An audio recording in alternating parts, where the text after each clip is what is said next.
বড় হতে হয় কি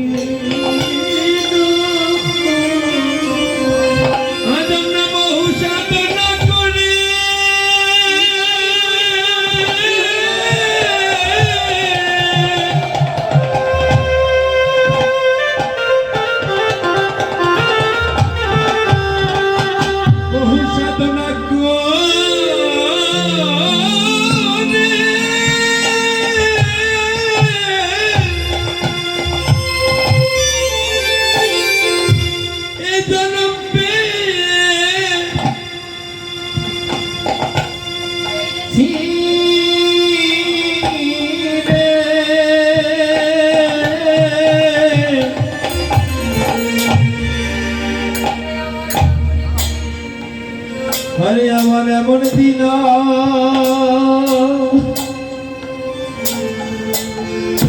এমন দিনের হয় কি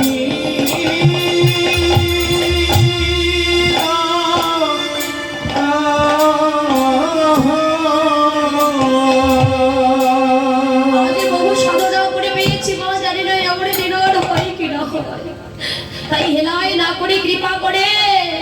মাখো মাখো সবে ভক্তের চরণে ধুলি সবাই মাখো ভক্তের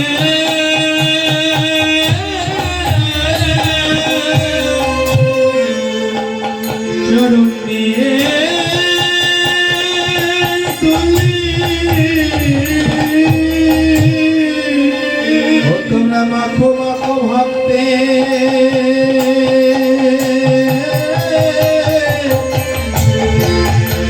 ভক্তের চরণে ধুলি এই ধুলি হবে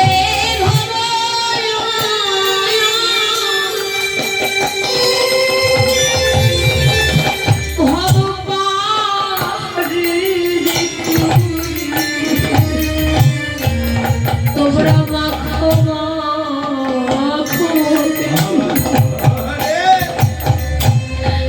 ভক্তের চরণে ধুলি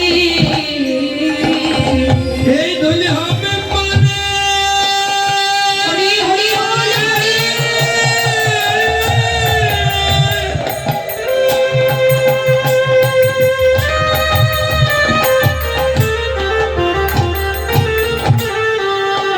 হবে পানি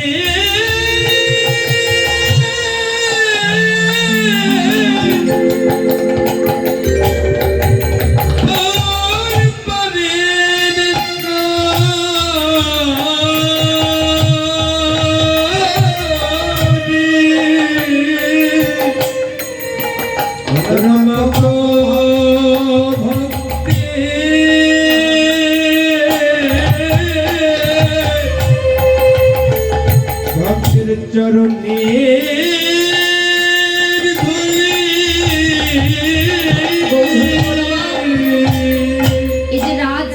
কষ্ট করে বসে আছেন ভগবানের নামের প্রেমে কাছেন ভক্তের চরণ ধুলি অগ্নি লেপন করছে এটা যে কখনো বিফলে যাবে না এটা ভগবানের করে হিসাবে থেকে যাবে কেন জানেন আমরা এসেছি একা চলে যাব একা সমাজের সাথে ওদের কিছু হবে না কিন্তু যেদিন ভগবানের পার ঘাটাতে গিয়ে আমরা দাঁড়াবো ভগবানের পার ঘাটাতে যিনি থাকবে তাকে তো কিছু না কিছু করে দিয়ে আমাদের ভগবানের পার হতে হবে তাহলে সেদিন আমাদের ভগবানের সম্পর্কটা কি হবে মাগো শুনেছিলেন বলি রাজার কথা যে বলি রাজা কৃপা ভূমি দান করেছিলেন আপনারা শুনেছিলেন মহাভারতে একজন দাতা আছে যাকে এক নামে আমরা চিনি দাতা করলো নিজের পুত্রকে বলিদান দিয়ে বৈষ্ণব সেবা দিয়েছিল আমাদের এমন প্রাণ হবে আমাদের এমন প্রাণ আছে আপনারা শুনেছিলেন রাজা হরিশ্চন্দ্রের কথা যে রাজা হরিশ্চন্দ্র তার কাছে যে যা চেয়েছিল তাকে তাই দান করেছিল কিন্তু তার একটা অহংকার ছিল আমার মতো দানের রাজা জগতে কেউ নেই এই অহংকার ছিল বলে একদিন গুরুদেব বিশ্বামিত্র তার সমস্ত হরণ করলেন কেড়ে নেবার পর সর্বহারা হয়ে ওই স্ত্রী আর পুত্রকে নিয়ে যখন ভবনদীর পার ঘাটাতে গিয়ে দাঁড়িয়েছিল ভবনদীর পার ঘাটাতে দাঁড়িয়ে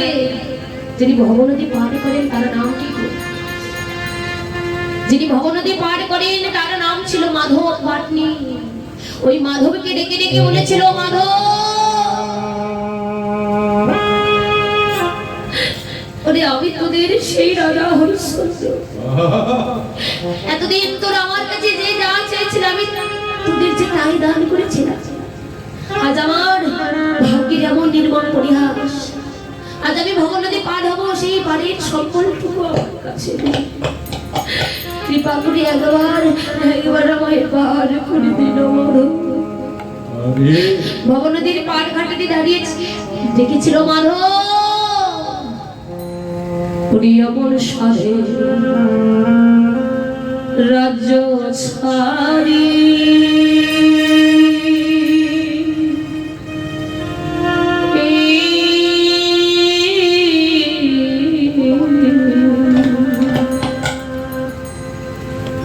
আজি হইলাম মাধবী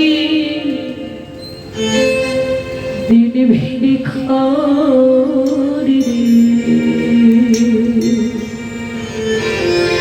ওকে মাধবী দয়া করে করে